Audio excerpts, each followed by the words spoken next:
നമസ്കാരം, final whistle മലയാളത്തിലേക്ക് സ്വാഗതം. പ്ലേ ഓഫ് പ്രതീക്ഷകളുടെ നൂൽപ്പാലത്തിൽ FC ഗോവയ്ക്കെതിരെ ബൂട്ട് കെട്ടിയ കേരള ബ്ലാസ്റ്റേഴ്സ് വീണ്ടും തോറ്റു. ഫറ്റോർഡ സ്റ്റേഡിയത്തിൽ എതിരില്ലാത്ത 2 ഗോളുകൾക്കായിരുന്നു ഗോവയുടെ വിജയം. തോൽവിയോടെ ബ്ലാസ്റ്റേഴ്സ് പ്ലേ ഓഫ് സാധ്യതകൾ ഏതാണ്ട് അവസാനിച്ചു എന്ന് വേണമെങ്കിൽ പറയാം. ഇനിയുള്ള 3 മത്സരങ്ങളും ജയിച്ചാലും ബ്ലാസ്റ്റേഴ്സിന് പ്ലേ ഓഫിലേക്ക് കടക്കാൻ സാധിക്കില്ല. 43-ാം മിനിറ്റിൽ ഗുരോക് സേനയും 73-ാം മിനിറ്റിൽ മുഹമ്മദ് യാസിറുമാണ് ഗോവയ്ക്ക് വേണ്ടി ഗോൾ നേടിയത്. 22 മത്സരങ്ങളിൽ 42 പോയിന്റുള്ള ഗോവ 2ാം സ്ഥാനത്തും ഇത്രയും മത്സരങ്ങൾ കളിച്ച ബ്ലാസ്റ്റേഴ്സിന് വെറും 24 പോയിന്റുമായി 10ാം സ്ഥാനത്തുമാണ്. സീസണിലെ ബ്ലാസ്റ്റേഴ്സിന്റെ 11ാമത്തെ തോൽവിയാണ് ഇന്ന് ബ്ലാസ്റ്റേഴ്സ് ഏറ്റുവാങ്ങിയത്. അതേസമയം ബ്ലാസ്റ്റേഴ്സിന്റെ പരാജയത്തെക്കുറിച്ച് പരിശീലകൻ TG പുരുഷോത്തമൻ പ്രതികരിക്കുകയുണ്ടായി. ബ്ലാസ്റ്റേഴ്സിന് പിഴച്ചത് 2ാം പകുതിയുടെ തുടക്കത്തിൽ തന്നെ ഒരു ഗോൾ ബ്ലാസ്റ്റേഴ്സ് വഴങ്ങി. അതാണ് ബ്ലാസ്റ്റേഴ്സിന് തിരിച്ചടിയായത്. ആ സമയത്ത് അത്തരത്തിലുള്ള ഒരു അവസരം എതിരാളികൾക്ക് നൽകാൻ പാടില്ലായിരുന്നു. അതാണ് തന്റെ അഭിപ്രായമെന്നും അദ്ദേഹം പറഞ്ഞു. അദ്ദേഹത്തിന്റെ വാക്കുകൾ ഇങ്ങനെയായിരുന്നു: 2ാം പകുതിയുടെ ആദ്യ മിനിറ്റിൽ തന്നെ നമ്മൾ പരാജയപ്പെട്ടു.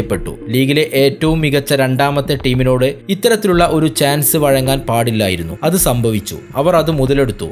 ഇതായിരുന്നു TGയുടെ വാക്കുകൾ. ഇനി അടുത്ത സീസണിൽ മാത്രമേ ബ്ലാസ്റ്റേഴ്സിന് രക്ഷയുള്ളൂ എന്ന് ആരാധകർ ആദ്യം തന്നെ ഉറപ്പിച്ചതുകൊണ്ട് കാര്യമായ പ്രതീക്ഷയൊന്നും ഇന്നത്തെ മത്സരത്തിൽ ബ്ലാസ്റ്റേഴ്സിന്റെ ആരാധകർ വെച്ച് പുലർത്തിയിട്ടില്ല. കഴിഞ്ഞ മത്സരത്തിൽ മോഹൻ ബഗാനെതിരെ 3-0 പരാജയപ്പെട്ടപ്പോൾ തന്നെ ബ്ലാസ്റ്റേഴ്സിന് ഇനി ഈ സീസണിൽ കാര്യമായിട്ടൊന്നും ചെയ്യാൻ സാധിക്കില്ലെന്ന് ആരാധകരും ഉറപ്പിച്ചിരുന്നു. അതുകൊണ്ട് തന്നെ ബ്ലാസ്റ്റേഴ്സിന്റെ ആരാധകർ ഇനി അടുത്ത സീസണിൽ മാത്രമേ രക്ഷയുള്ളൂ എന്ന് ആദ്യമേ ഉറപ്പിച്ചതാണ്. കൂടുതൽ ISL വാർത്തകളും വിശേഷങ്ങളും അറിയാൻ ഈ ചാനൽ സബ്സ്ക്രൈബ് ചെയ്യുക. നന്ദി.